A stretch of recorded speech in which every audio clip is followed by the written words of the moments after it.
लोग कहते हैं संगठन में बहुत शक्ति होती है और सत्य कहते हैं।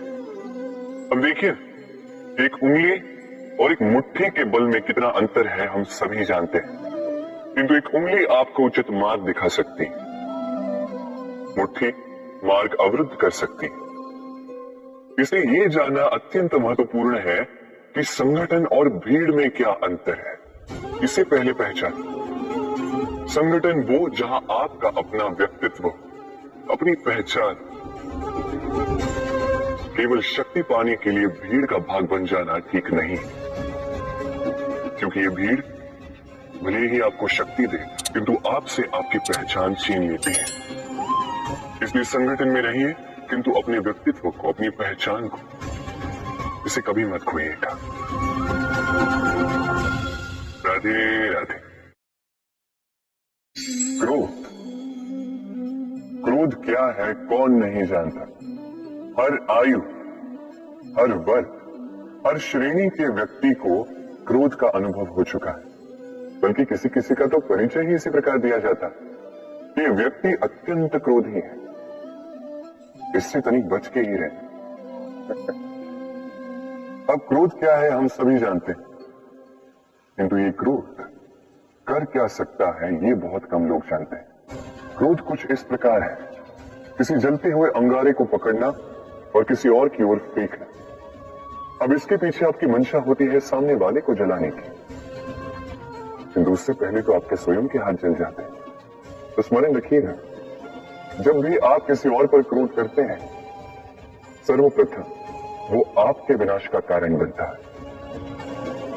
मैं कहता हूं, जब इस संसार में करने के लिए प्रेम है तो क्रोध करना ही क्यों। प्रेम कीजिए, यही प्रेम सब में बांटिए और इसी प्रेम के साथ कहें राधे राधे। भय, ये भय सदैव मनुष्य के साथ ही रहता है।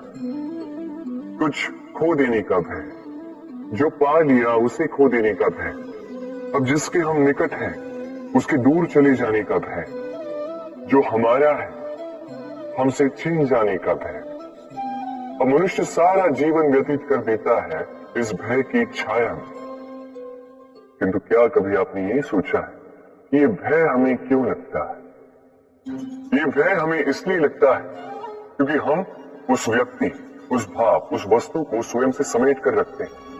हम स्वयं उसे इतनी शक्ति दे देते हैं कि वो जब चाहे तब हमें छोड़कर जा सकता है, हमें कष्ट पहुंचा सकता है। किंतु यदि हम उस भाव, उस व्यक्ति, उस वस्तु से निर्लिप्त रहें, उसके आकर्षण से हम मुक्त हो जाएं, तो ना ही वो हमें छोड़कर जा सकता है, ना ही हमें कष्ट पहुंचा सकता है। इसलिए स्वतंत्र रहिएगा और सबको स्वतंत्र रखिएगा, प्रेम को भी। राधे राधे। अस्तो मां सत्कमः, तमसो मां ज्योतिर्गमः, मृत्युर्मामृतंगमः। कभी आपने सोचा काला रंग ना होता तो क्या श्वेत रंग आपको भाता? रात्रि का अंधकार ना होता तो सूर्य प्रकाश का अर्थ हमें समझ आता? ये थकान ना होती तो क्या विश्राम का अर्थ हम समझ पाते? ये भूख ना होती तो क्या इन स्वादिष्ट व्यंजनों का अर्थ हम समझ पाते? क्या इन सब का आनंद हम ले पाते? स्मरण रखिए, इस संसार में कोई भी भाव या वस्तु बुरी नहीं। यदि आप मानते हैं कि बुरी है तो किसी कारण से ये बुराई आवश्यक है, अन्यथा ईश्वर इसे हमारे संसार में रखते हैं। इस बुराई का उद्देश्य है हमें अच्छाई का आभास करवाना, ताकि हम अच्छाई में अपना लक्ष्य साध सकें। इसलिए बुरों से कभी घृणा मत कीजिए, ये तो केवल भलाई की आवश्यकता के जनक है। उन्हें भले में परिवर्तित कीजिए, असत्य से सत्य की ओर ले जाए, अंधकार से प्रकाश की ओर ले जाए, मृत्यु से अमरत्व की ओर ले जाए, किंतु प्रेम के पथ से। राधे राधे। अक्सर हमारे पास एक बहाना होता है, एक खींच होती है कि संसार में हम करें तो क्या करें, जो हम करना चाहते हैं वो पहले ही कोई कर चुका है, हमारे पास तो कुछ करने के लिए ही नहीं है। यदि आपको उदाहरण दूं तो इन पूजा की थालियों को देखिए, पहले से ही सब कुछ सज्ज करके रख दिया गया है। तो ऐसे में हम सोचते हैं कि करना क्या शेष है, सब कुछ तो पहले ही हो चुका है। अब यहाँ पे समस्या कर्तव्य में नहीं, यहाँ समस्या हमारी सोच में। हम ये सोचने में समय व्यतीत करते हैं कि क्या हो चुका है। हमें ये सोचना चाहिए कि क्या करना अब भी शेष है जिसमें हम अपना योगदान दे सकते हैं।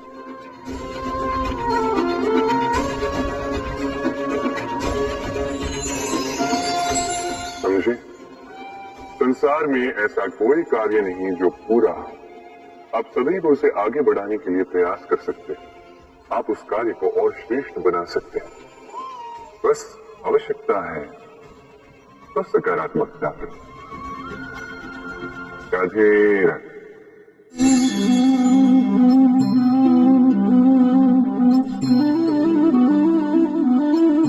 चलिए आज आपसे एक प्रश्न पूछता हूं।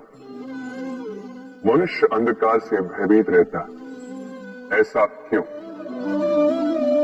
इसका उत्तर है कि इस अंधकार में मनुष्य कुछ देख नहीं पाता, न आगे देख पाता है न पीछे, आसपास क्या है समझ नहीं पाता, न अपनी राह देख पाता है न अपना लक्ष्य। इसके कारण अपना विश्वास खो देता है और इसी कारण से भयभीत हो जाता है। चलिए अब आपसे एक और प्रश्न करता हूं। क्या इस संसार में इतना अंधकार है कि इस दिए का अस्तित्व ही मिटा दे? नहीं, उल्टा ये दिया अंधकार को चुनौती देता है, स्वयं जलकर संसार को प्रकाश देता है। ये छोटा सा दिया। अब जब ये छोटा सा दिया अंधकार से भयभीत नहीं होता, तो भला आप क्यों असफलता से भयभीत होते हैं? आपके भीतर एक अमर आत्मा है, बस आवश्यकता है तो उस आत्मा को जगाने की। अपने भीतर की इस ऊर्जा को जगाकर तो देखिए, सब कुछ दिखेगा। राधे राधे। विवाह प्रेम का लक्ष्य है, ये भ्रम है था। और इसीलिए मनुष्य सदैव ये भूल कर बैठता है, सोचता है कि विवाह ही प्रेम का लक्ष्य है। मनुष्य प्रेम को पाना ही प्रेम समझ लेता है। तो देखिए ना, इस संसार में कुछ ऐसे भी भाग्यशाली लोग हैं जिनका विवाह उनके प्रेम के साथ होता है। कुछ का प्रेम ऐसा भी जिन्हें विवश होकर ना चाहते हुए भी किसी और के गले में वरमाला डालनी पड़ती है। किंतु ये दोनों भूल कर बैठते हैं था। विवाह के पश्चात वो सोचते हैं कि हमें तो सब कुछ मिल गया, हमने तो प्रेम प्राप्त कर लिया, हमारा लक्ष्य पूर्ण हुआ। किंतु उसके पश्चात ये जो प्रेम है था कहीं ना कहीं खो जाता। और जिन्हें प्रेम ना मिला तो प्रेम ना मिल पाने की पीड़ा में प्रेम ही भूल जाते। समर्पण, 100% निस्वार्थ समर्पण, वो समर्पण जो किसी मां के मन में अपने संतान के लिए होता है। क्योंकि ये प्रेम लाओ, ये प्रेम पाना नहीं है, ये प्रेम देना है। अपने आप को, अपने अस्तित्व को, अपनी आत्मा को समर्पित कर देना। ये प्रेम ना ही शारीरिक है ना ही भौतिक। ये प्रेम तो अपनी आत्मा का समर्पण है। ये विवाह एक संबंध अवश्य है और इसमें कुछ भी अनुचित नहीं। ये विवाह प्रेम से प्रतिबंधित नहीं है। ये प्रेम कहीं ऊंचा है। अब यदि मैं आपको उदाहरण दूं, तो क्या राधा के विवाह के पश्चात मैं उसके सुख की कामना करना छोड़ दूं? कैसे मैं प्रयास न करूं कि राधा जीवन में सदा सदा के लिए सुखी रहे?